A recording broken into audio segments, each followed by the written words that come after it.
Pour commencer, moi je vais prendre ce mélange de pâtes, mais vous pouvez prendre la couleur que vous souhaitez. Et je viens former le petit korogu dans mes doigts. J'y vais vraiment doucement et petit à petit pour pas tout déformer. Donc là je commence par faire les 2 pointes principales qu'il y a en haut de sa tête. Son corps est constitué de pas mal de petites pointes, donc je vous conseille de venir pincer la pâte avec vos doigts pour vous aider. A l'aide d'une lame, je découpe le bas de son corps qui était un petit peu trop long. Et ensuite je m'attaque à ses petits pieds, donc je procède exactement comme avant, je pince la pâte pour les former. Et je fais exactement la même chose pour ses bras. J'ajoute ensuite les 2 derniers petits pics qui sont juste au-dessus de sa tête, et pour ça je vous conseille d'utiliser un outil qui vous permettra d'être un petit peu plus précis.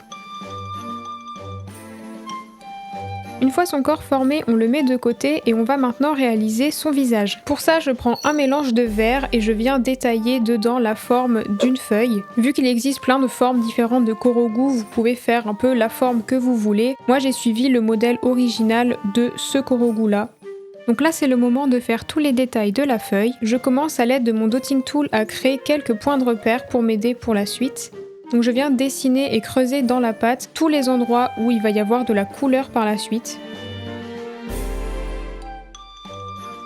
Je prends un verre plus clair et il va me servir à remplir tous les trous qu'on vient de faire. Donc je prélève quelques morceaux de ce verre et je viens les placer dans chaque trou. C'est évidemment la partie la plus longue et challengeante de cette création, mais j'avais vraiment envie que la feuille soit réalisée en pâte polymère de A à Z. Bien évidemment, si vous avez la giga flemme de faire ça en pâte polymère, vous pouvez réaliser tous ces détails à la peinture après cuisson.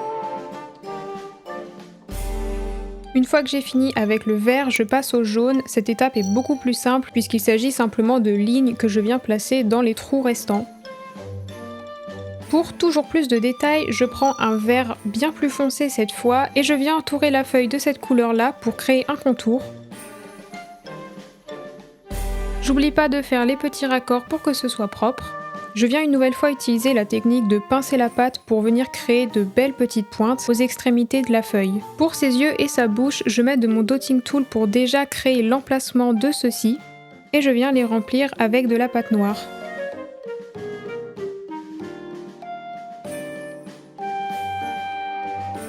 Je lisse bien le tout à l'aide d'un dotting tool un peu plus gros et de mes doigts pour que tout soit bien fondu. Et je finis par le dernier détail de sa feuille qui est le petit trou qu'il y a juste en haut.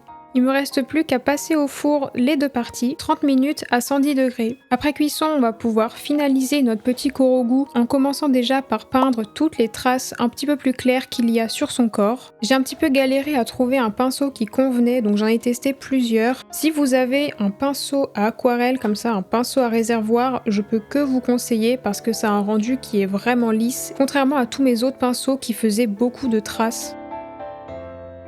Je vernis la création à l'aide d'un vernis mat, ça va permettre de venir fondre encore plus la peinture qu'on a appliquée sur le corps. Bon là vous voyez que le résultat est encore brillant, mais j'ai pas vraiment attendu avant de coller les 2 parties ensemble.